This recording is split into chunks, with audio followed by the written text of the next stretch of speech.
my name is Jamie Pearce, and this is my TED Talk for Mac Live 2021. Hello, God, are you out there? It's a Sunday morning, and this is how it goes in the Pearce household. This would run from ages 6 through to around 11. So it is a Sunday morning. I wake up and get dressed into my Sunday best. My mother would do mine and my sister's hair as neat as she can, combed slick back into a bun or a ponytail. I dreaded every second of this, but at the young age, I could see how much it meant to my mother, so I only let out a few complaints. Being brought up Catholic, church on Sundays were a given. I never really truly delved into what religion was to me, but I simply copied what my family did, kneeling when they did, and mumbling prayers as I watched everyone around me devotedly recite scriptures. As I grew older, I kept on being a follower and doing as I was told, participating where I was expected to. It felt good to be a part of something. This all changed when 2011 came around. At the young age of 11, this is the year that my father passed away. And just like that, it was the Pearce girls versus the world. My mother, Bernadette, myself, and my older sister, Robin, age 16 at the time. With this turn of events came the pivot with my relationship with God. I was angry as an 11-year-old could be. I was not angry with anyone, but God. I started to question if there really was a God out there. I stopped going to church, and my mother allowed this. She could see the hurt and anger, and that I am forever grateful for. Although I didn't attend church anymore from the age of 11 through to now, besides on Christmas and Easter when requested, my mother did still ask me to get my confirmation, so I agreed. This was done around the age of 16. I was surrounded by religion through my family. I was still very much surrounded by religion through my family and through the school I attended. I stayed true to my decision of not really immersing myself in it, besides the mandatory confirmation lessons I promised my mother that I would do. So from the age of 11 to now, I observed and absorbed more knowledge about life. Slowly but surely unlearning, but most importantly, learning what I required to move forward in my life and to start my journey. I envied those, including my mother and sister, and people from my school who could so wholeheartedly be devoted to something, drawing strength from the Lord and having unbreakable faith. I tried to revisit religion, but I couldn't really bring myself to go back. This is where my journey with spirituality began. Skip forward to December 2016. This was the year that my sister was successfully a victim of the gender-based violence epidemic that plagued South Africa. It happened on the breakup day of grade 11. My emotions were already running high with a 3-month holiday in sight and my last year of school, high school, the following year. I was excited and beaming with joy at the fact that after next year, there would be no school. I'd be finally finished. But all too quickly, a feeling I knew too well came flooding in. Everything, once again, had been tipped upside down. Losing my father at such a young age was extremely difficult. But I was young and naive. It was easier to go on without thinking too much about what I was viewed as by my peers, and I mean the extra attention seemed fitting during that period. On the other hand, losing my blood best friend, my role model, and the one person who knew how to push my buttons more than anyone, well done, Mom, you've become the winning contestant in that department. It was extremely, unexplainably hard, but only because I was a little older and aware of certain ways people treated me from when my father passed and to when my sister did. I was aware of my actions and how my actions affected others and vice versa.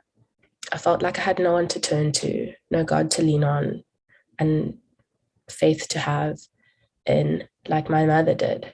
Don't get me wrong, I had an amazing support system from my friends and family.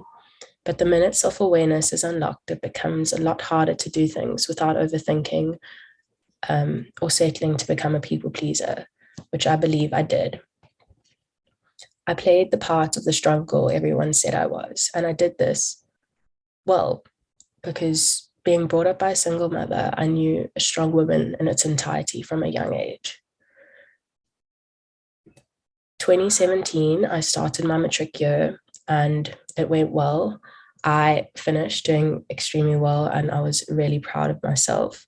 I then set off to university where I started to meet people who were spiritual and practice it in a way I'd only previously read about. It was so comforting. I loved seeing it.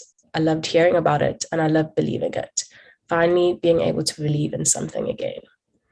This was also the first year that I went to kinesiology, the first form of therapy I'd been to through all the trauma I have experienced.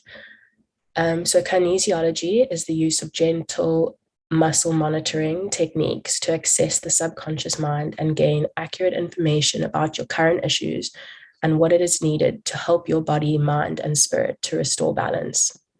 So many people turn to kinesiology, as I did, because they feel limited by talking about their problems. While talking is therapeutic, and I believe that for others, kinesiology taps into the body to find, heal, and shift the root cause of imbalance. Since emotions are held in the body, kinesiology is a powerful modality to experience for yourself. So I visited a few more, which I will touch, a few more kinesiologists and went for a few more appointments, which really helped me. And I'll touch on later throughout my speech. So this gets to religion versus spirituality. They are not absolute opposites, but neither are they the same. So just to define the two, religion is a personal set of institutionalized system of religious attitudes, beliefs, and practices, the services of worship of God or the supernatural. Whereas spirituality is the aspect of humanity that refers to the way individuals seek and express meaning and purpose, and the way they experience their connectedness to the moment, to self, to others, to nature, and to the significant or sacred. So before I carry on, I would just like to set some intentions and say a little bit of a disclaimer that when I did research for this topic, I came across a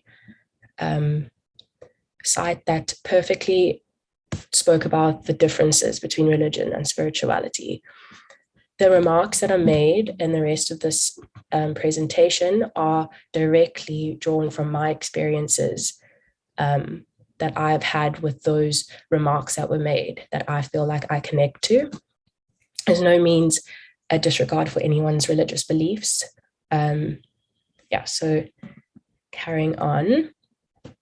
So religion is more objective, whereas spirituality is more a subjective experience. So just to explain that, objective referral is when you focus on external materials like religion does, a house of worship being a church, or books of scripture, eternal rituals or observances, which is more like following a law than interacting with an experience. Where spirituality is an inward journey that involves a shift in awareness rather than some form of external activity. And this leads back to when my sister passed away and I started to become aware of my experience and how my experience affected others and my actions affected others, and just the thoughts and emotions around that, and how I could, to an extent, control it with just tapping into them without anyone really knowing.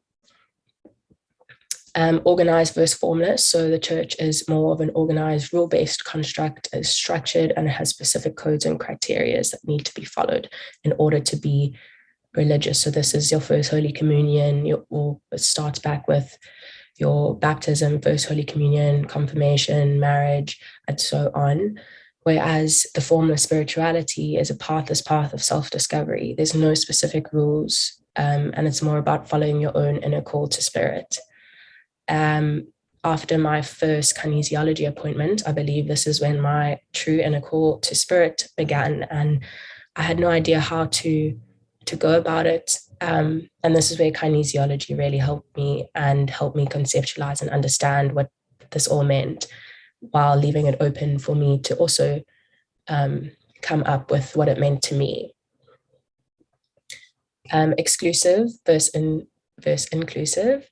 So the church, unfortunately, can sometimes create an exclusive worldview that isolates those who may not share the views or interpretations. I experienced this when the year I wanted to get my confirmation done. I was at a boarding school, which was far from where I lived, where my church was. My mother was a catechism teacher, so she actually was qualified to teach me the syllabus I needed to learn for confirmation. So a deal was made with my church and the priest, and it was all set, and I was happy to do it, as I had always promised my mom I would. It came to a week before my confirmation was set to be, and I was ready to take the test. I'd learned the curriculum, I'd learned the book, and I had been rejected and not allowed to get the sacrament, which felt extremely devastating. It was devastating for my mother because it was a place that she could turn to, and they turned us away, or turned me away. All based on the fact that I was not attending the lessons, which we had discussed previously, that I would do them in my own time because I was away at boarding school and couldn't attend the lessons during the week. Whereas inclusivity, from a spiritual perspective, no one has the monopoly of the truth. I experienced this when I had opened up to some of my friends, or anyone really, that I was turning more to spirituality. It was always welcomed with excitement and questions, and how that worked for you, and let's work through this together. Let's find the spirituality and make it work, which was really comforting and such a contrast to what I experienced the couple of years before.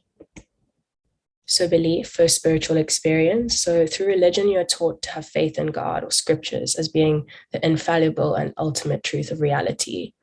This is something I always struggled with throughout being religious, was that people who are religious do not need evidence, do not need backup. They just full-heartedly believe and full-heartedly don't need any, evidence to be able to back this up. They just believe that the ultimate truth of reality is in God.